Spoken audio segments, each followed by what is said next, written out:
today's video, I am going to talk to you about flat horizontal netting, which is different than flat vertical netting, but only by a little bit.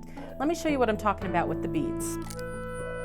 When we're working with horizontal netting, what happens is you're working back and forth right to left and not in a vertical orientation. So here we would be working back and forth this direction. And so our crossover beads here are, I like to use a contrasting crossover bead, especially when you're learning netting. Now in the future you would be able to do this without a contrasting crossover bead, but it's much more difficult. So using a different size, a different color, a different type of bead, something like that makes finding that crossover bead a lot easier. And in this case, what I've been using, I've used is 4mm bicones, and then the other beads are size 11 seed beads, so that there's quite a difference between the two. Something else to notice here is that the number of beads between these crossover beads, in this particular case it's 4 beads between the crossovers, but that is adjustable. You can certainly do it with any number between your crossover beads and get a different effect. This one I wanted to be pretty open and lacy, and so that's why I used 4, which is a pretty big number between your crossovers. You will frequently see just a single bead between the crossovers or 2 beads between the crossovers. And 2 beads is what I'm going to show you in this little demo of how to make this happen.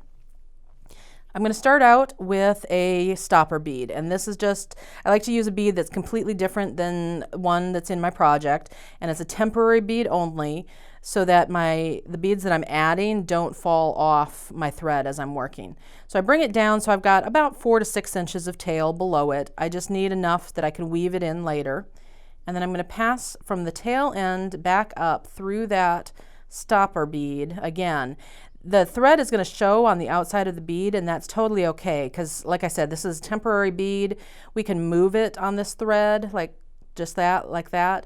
So we're going to pull it off later, and that's why it doesn't matter that the thread's showing on the outside.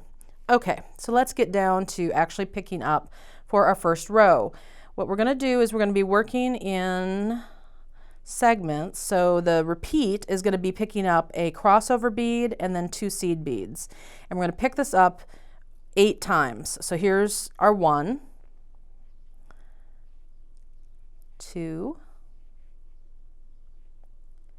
3,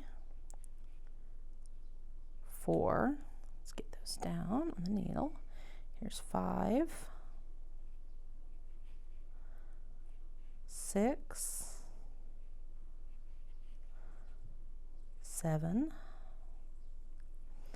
and 8. Okay.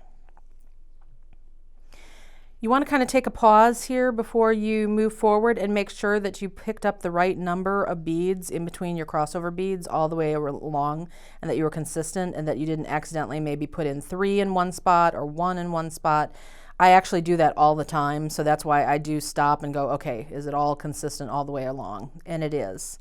So in this case, what we're going to do here is we're going to need to turn around and start our second row. And so to turn around, it's going to kind of look like this.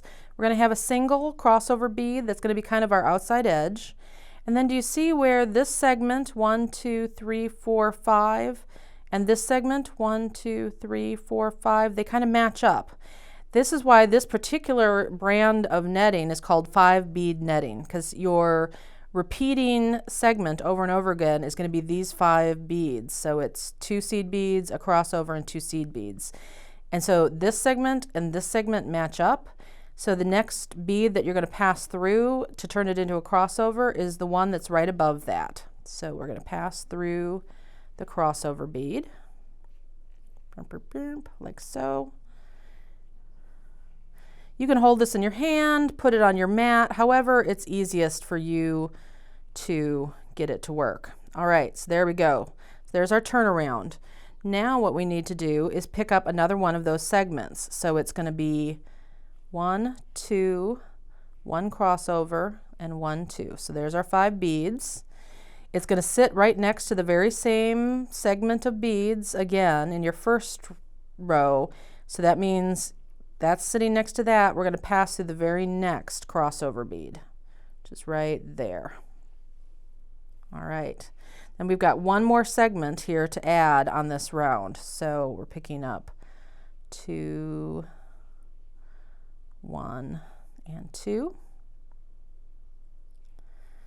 And then it's going to sit right next to this 2, 1, and 2, which means that we're going to pass through that very first crossover bead that we picked up. Yep. Make sure you don't loop. Here we go. Okay. So that is row 2. So now we have to turn around on this side and go back again. Your turns are always going to be a little bit different. You're going to be picking up a different number of seed beads. So your turns are actually going to be 2 seed beads, a crossover, 2 seed beads, a crossover, and 2 seed beads. So you're starting and ending with the seed beads with 2 crossover beads. And what you're going to do now is we're going to work the opposite direction, and you're going to pass through the first, what I call a sticky outie crossover bead. So you can kind of see where here it's indented a little bit, here it's indented, here it's indented. The sticky outie ones are the ones that are on the middle of the humps. So I'm going to pass through that very first sticky outie bead there. Come on, there we go.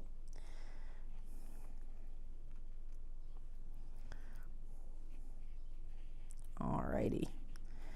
And now you can see where our ends match. One of our crossover beads became basically a turnaround bead. See how it matches and it sits on flush on the end? And then you still have these 5 beads matching this, this, and this. So it all matches. So now here we're going to add the next segment by picking up a 2, 1, and 2. And we are passing through, again, I want to skip the indented one and pass through the crossover bead that's in the sticking out more. You can notice that right this second, what I'm doing, because I'm trying not to flip this around on you, is I'm actually beading left-handed right now, which is one of the reasons why I'm leaving it sit on the pad, because I didn't flip it, but there's no reason why you can't flip it so that you're always working in a right to left direction if you're a righty.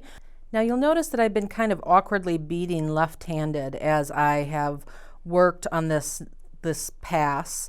I did that so that I didn't have to flip the work on me or on you guys right away, but what you don't have to kind of do this whole awkward thing. What you can actually do is, if you are a righty, and the row is currently working left to right, is instead flip it over.